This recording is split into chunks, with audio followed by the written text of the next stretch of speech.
I have some more kitchen table astronomy with Hampshire College astronomer Dr. Salman Hameed at his table here in Amherst, Massachusetts.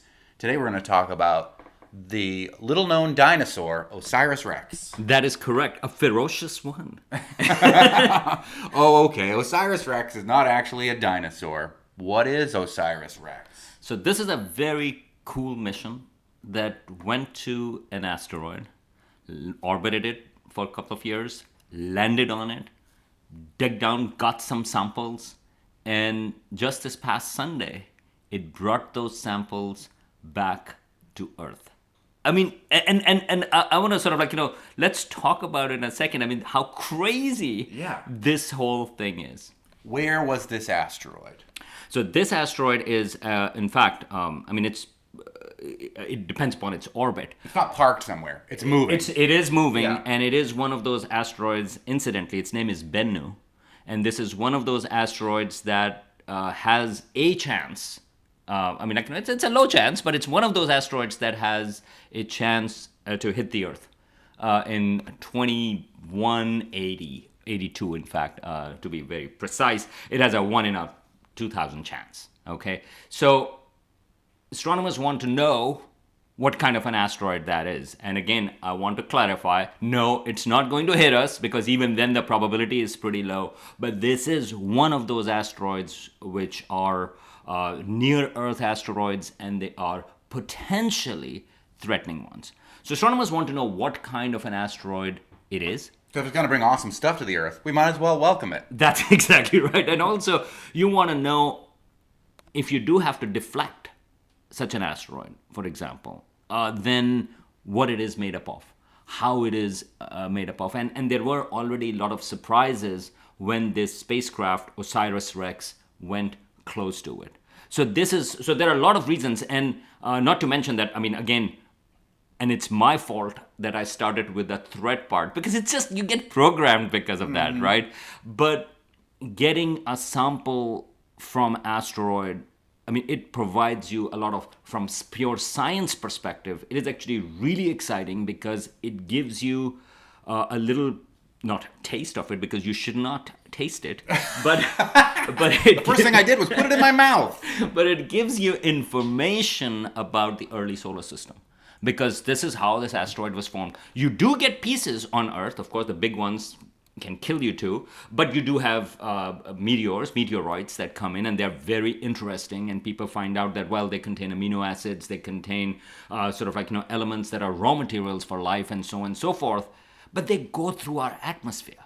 So they get cooked. So it gets cooked, and it also, when they reach the ground, there's contamination from the ground. So even though some of the best samples are the ones, for example, if they crash in cold regions in Antarctica or in the Canadian north, and people immediately try to get it and try to preserve it. Yes, all of that is good.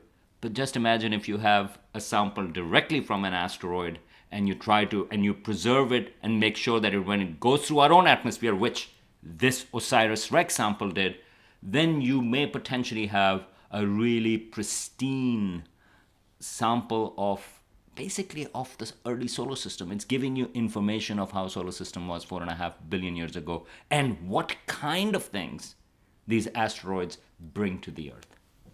Is it too early to know what that sample found? The return mission just arrived on Sunday. Yes, it is too early. So a couple of things. Here is your political plug to it. They're supposed to release more information in October, but of course, pending if the government stays open. Yeah. So otherwise, we will have to wait. So if you have any complaints, please write to Matt Gaetz. Yeah. But just as a context. By the way, that is Wookie. Yeah, hello, Wookie. Wookie's like a guest host of this segment. Right. I think it's becoming quite popular with the listeners. But he does walk out too at this time in the middle. He goes like, "You mentioned Matt Gaetz, I'm out." Exactly. There is a walkout here. But this particular mission that was launched in 2016, it got there after a couple of years, and it basically reached up to that asteroid, caught up to that asteroid, and then orbited it. And while it was orbiting it, while it was getting close, first of all, there was a surprise, because they thought that there would be a smooth asteroid where they can actually grab some of the regolith on top, which would be smooth, and just land, get it, and then later on come back. What they discovered was that it was actually made up of rubble, just barely held on together with very low gravity. And so they actually had a hard time finding a good landing spot. And to think about the size of this asteroid, it's about sort of like half a kilometer, or 0.3 miles or so, a little bit bigger than the Empire State Building. And so this is a small asteroid, and they had to find a place where to land, and this was tricky. So while it orbited a couple of miles above it. So just think about a spacecraft that humans sent out in the vastness of space. They're like, okay, where that asteroid would be, it had to catch up to that, slow down, and then orbit around it. And then it tried to find what would be the best place, because some of the boulders on this asteroid were like several stories high. So they found sort of like, this little spot, like, that maybe they can go over there, land on it, and immediately bounce back. And they had this sort of like a vacuum cleaner type thing, sort of like, that they could actually grab some of that material and bring it back. And it did that. This was in 2020.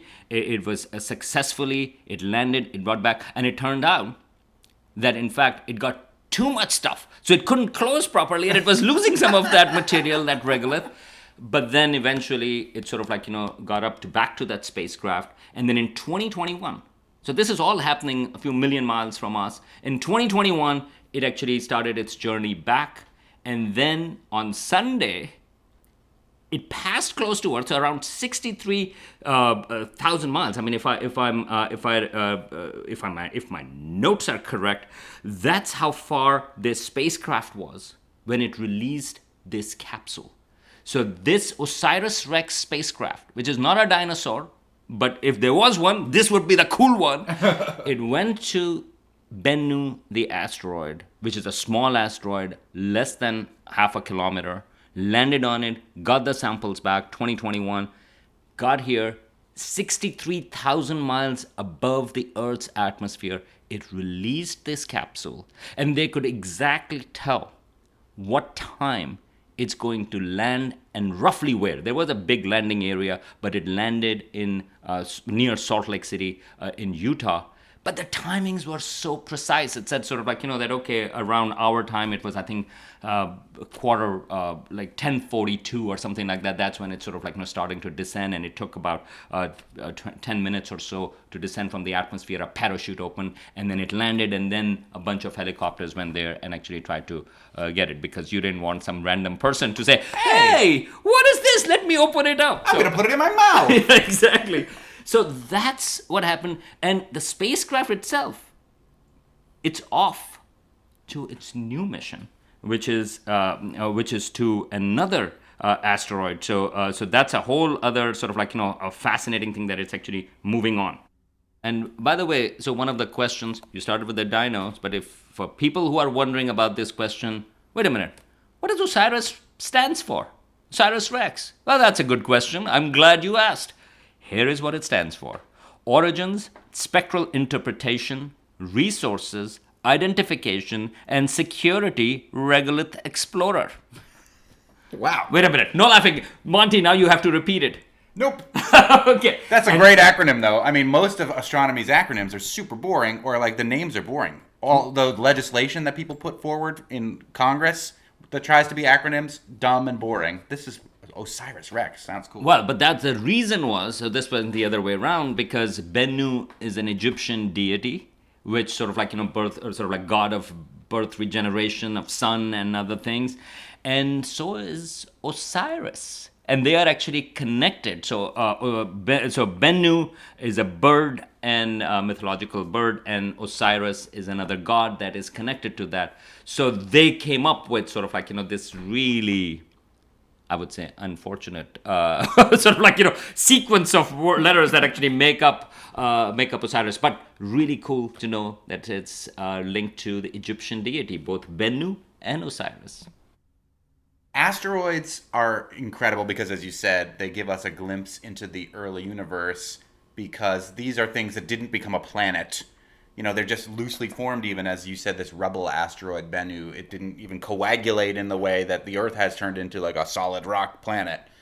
But also, and this science fiction has explored this, we are constantly trying to figure out how we will maintain civilization without burning fossil fuels.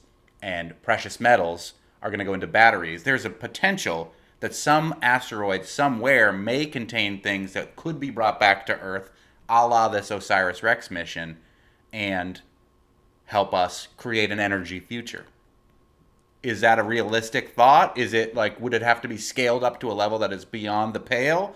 Or is this why science is going in this direction? Well, there are two things. I mean, you are correct that in theory, asteroid mining is something that can help with natural resources.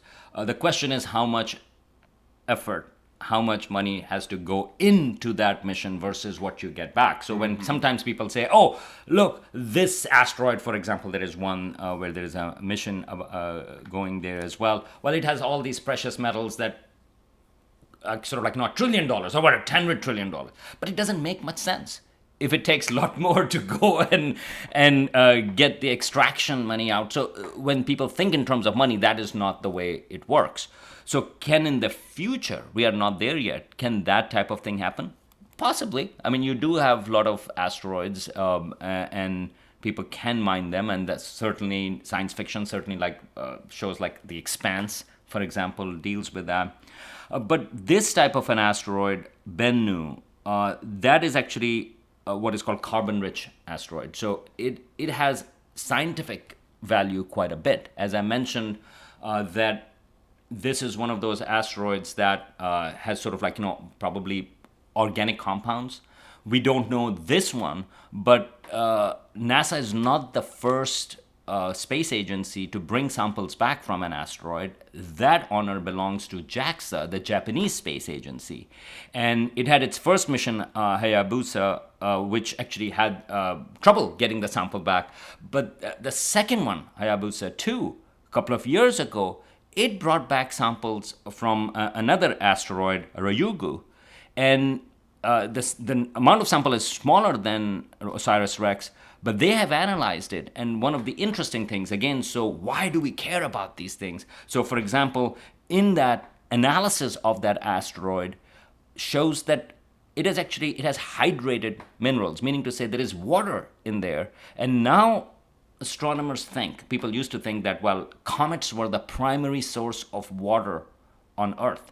But now actually astronomers think, because of that analysis in part, that perhaps it's the asteroids that brought water to the Earth, as well as amino acids. So we know that amino acids are on comets. We knew about amino acids in asteroids too, but this one in particular in Ryugu, they could actually see that, and including one really important molecule, uracil, which is actually part of the RNA molecule, they detected signs of that.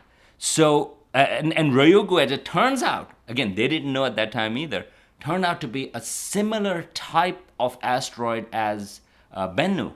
It's also loose rubble-based thing. So one of the things that OsirisRex team is doing is actually sharing data. They actually have some sample sharing with the Japanese Space Agency. And one of the fascinating questions would be, well, what are the similarities and differences between these two particular asteroids?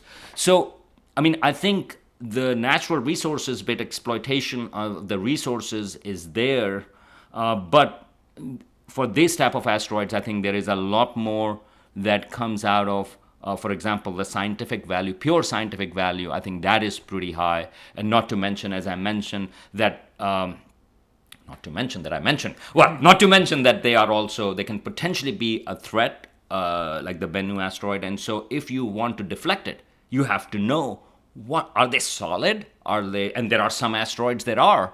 Now that we know they're rubble, so how do you want to use a deflection for them? And you will have to take into account that it can just blow apart into many pieces, and that may be harder to stop. So what to do with those? And so I think all of those things become part of this type of mission. If the government doesn't shut down, do we have an anticipated timeline when we'll know what is in that sample from OsirisRex that it kind of coolly shot at us before it went off on its next mission. It's like pulling up to the bank drive-through and putting a check into that little suction tube, takes it away and off to the next thing. Yeah, well, I don't have the exact time frame, but I think we are going to hear about it, and I think they were anticipating it in October. But to me, there is this one bit when I was reading sort of like coverage of it, and when I was reading about it, there's one thing that really struck me, and that is that about 70% of this material, and if you are thinking about it, how much it's about half a pound of material from this asteroid. But 70% of it, they are going to actually set aside, pretty much in storage. So 25% is going to go to different research institutions. About 200 astronomers are going to share the data. 4% is going to the Canadian Space Agency, or the Canadian, to Canada basically, and then about 0.4% to Japan. But to me, it was just really fascinating that 70% actually they are setting aside. And that is because they want to keep it for when our technology improves. We can actually do better analysis of it for techniques that we don't have yet. And they've done a similar thing with Apollo samples as well. But to me, this is so cool that you get something really exciting. You get this chocolate fudge cake and you go like, I'm going to set aside for when I really want it. Right? I think that's actually a lot of foresight into it. And so that's cool. It's like so we will have results coming from this particular asteroid, I think, in the coming decades. But again, as I mentioned, where is OsirisRex now? It's actually headed to another asteroid. It's not done yet. It's going to another asteroid called Apophis, and which is a little bit smaller than Bennu. And now OsirisRex's name, unfortunately, has been changed to Osiris-Apex. Whoa. And it will get to that asteroid in 2029, which will also, this is also one of those asteroids that has a chance, pretty small probability of potentially, hitting the Earth, but it's not hitting the Earth. So again, I don't want to give that impression that it is going to hit that Earth. But if you were to take one thing out of this, is that this mission, just think about it, went sort of out in space.